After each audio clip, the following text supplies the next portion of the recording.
नमस्कार, मेरा नाम है अभिनव रस्तोगी और आप लोग देख रहे हैं द लीडर हिंदी का बरेली बुलेटिन। आइए फटाफट अंदाज में जानते हैं कि आज बरेली में दिन भर क्या रहा। गोलीकांड में पप्पू भरतौल के भाई का रिजॉर्ट सील। पीलीभीत बाईपास पर दिन दहाड़े फायरिंग के बाद शुरू की गई बुलडोजर कार्रवाई का रुख अब छोटों के बाद बड़ों की तरफ मुड़ गया है। राजीव राणा और आदित्य उपाध्याय के बाद बीडीए ने अब भाजपा के पूर्व बिथरी चैनपुर विधायक राजेश मिश्रा उर्फ पप्पू भरतौल के भाई रमेश मिश्रा के लक्ष्य रिजॉर्ट को भारी फोर्स ले जाकर सील कर दिया। उसे बगैर नक्शा पास कराए ही बना लेने की बात सामने आई है। बुलडोजर की कार्रवाई से पहले लक्ष्य रिसोर्ट सील होने से खलबली मच गई। उससे पहले पुलिस मुख्य आरोपी राजीव राणा के साथ पूर्व विधायक पप्पू भरतौल पर भी नामजद मुकदमा दर्ज कर चुकी है। राजीव राणा की तरफ से उत्तराखंड सरकार में मंत्री रेखा आर्या के पति पप्पू गिरधारी का भी नाम उछला था, लेकिन किसी तरीके की कोई कार्रवाई नहीं हुई है। बीडीए ने बीते दिन आदित्य उपाध्याय का डोहरा रोड पर सावरिया रिसोर्ट तहस नहस कर दिया था। उससे एक दिन पहले राजीव राणा का संजय नगर स्थित होटल और घर तोड़ दिया गया था। पुलिस अब तक इस मामले में 2 दर्जन से ज़्यादा लोगों को गिरफ्तार करके जेल भेज चुकी है। पीलीभीत बाईपास पर करोड़ों के प्लाट पर कब्जे को लेकर फायरिंग करने वाले दोनों गुटों राजीव राणा और आदित्य उपाध्याय पर कार्रवाई का सिलसिला अब भी जारी है। अब आकर जिस तरीके से पूर्व विधायक पप्पू भरतौल के रिसोर्ट को सील किया गया है, उससे मैसेज साफ है कि प्रशासन इस मामले में इन्वॉल्व किसी को भी छोड़ेगा नहीं। ड्यूटी छोड़ घूमने गए दरोगा समेत 2 सिपाही suspend.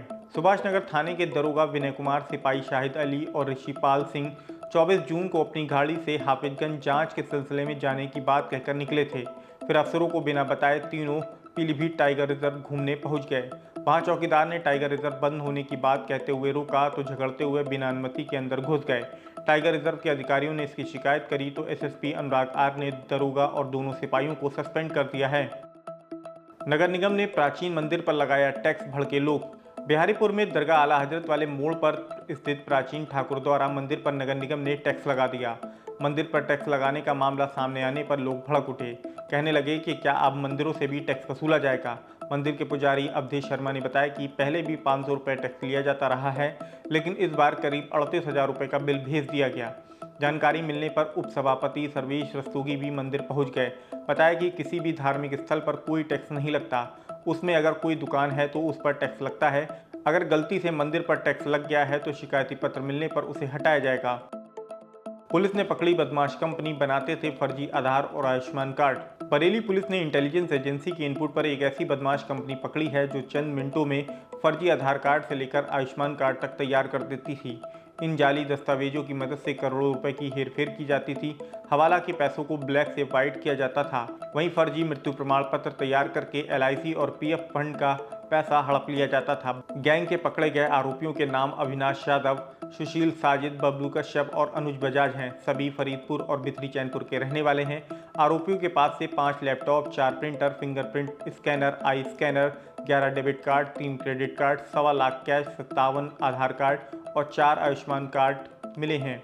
CO city Pankaj Srivastava ने शनिवार को प्रेस कॉन्फ्रेंस करके इस गैंग का खुलासा किया।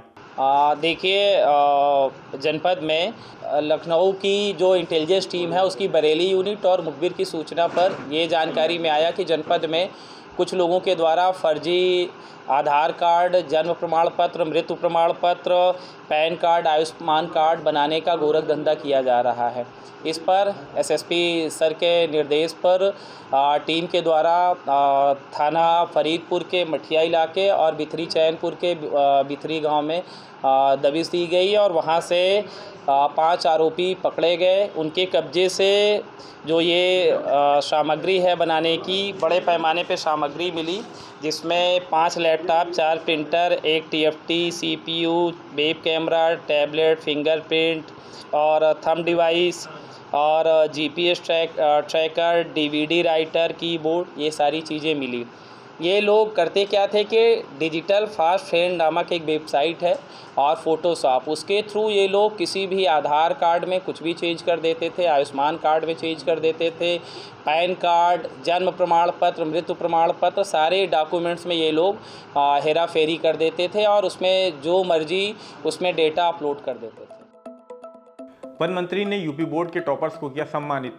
यूपी बोर्ड के टॉपर्स को शनिवार को कलेक्ट्रेट सभागार में वन मंत्री डॉक्टर अरुण कुमार सक्सेना ने चेक, मेडल और टैबलेट देकर सम्मानित किया।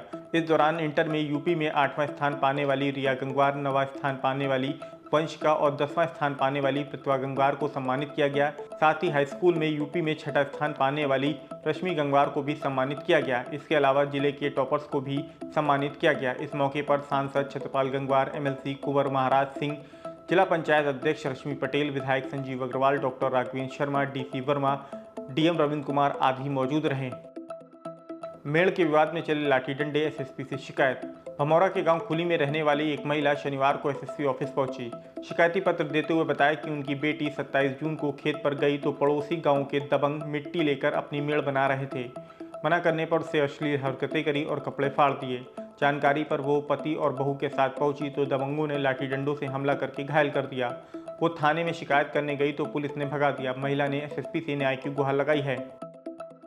पुराना शहर के युवक की लखीमपुर में मौत हत्या का आरोप। पुराना शहर में रोहली टोला निवासी 22 वर्षीय शिवम शर्मा लखीमपुर खीरी के मोहम्मदी में एक फाइनेंस कंपनी में जॉब करते थे। शुक्रवार देर रात उनके परिजनों को सूचना मिली कि शिवम का एक्सीडेंट हो गया है। उसके साथ ही उसे शाहजहांपुर ले गए हैं। जब वो शाहजहांपुर पहुंचे तो शिवम का शव लावारिस में रखा था, साथ ही फरार हो गए थे। शाहजहांपुर पुलिस ने मोहम्मदी की घटना बताकर पोस्टमार्टम कराने से इनकार कर दिया तो परिजन शव बरेली ले आए। बारादरी थाने पहुंचकर हत्या का आरोप लगाया और पोस्टमार्टम कराने को हंगामा किया। उधर कंपनी के 2 कर्मचारी आए और 15,000 रुपये देने लगे। परिजनों ने दोनों के खिलाफ थाने में तहरीर दी है। उधर शिवम के साथ बाइक पर जा रहे दोस्त रविंद्र का लखनऊ में इलाज चल रहा है। उसके होश में आने के बाद ही साफ हो सकेगा कि आखिरकार हुआ क्या था। फिलहाल आज के बरेली बुलेटिन में इतना ही। बरेली से जुड़ी ऐसी ही अन्य अपडेट्स पाने के लिए द लीडर हिंदी को सब्सक्राइब करना बिल्कुल ना भूलें।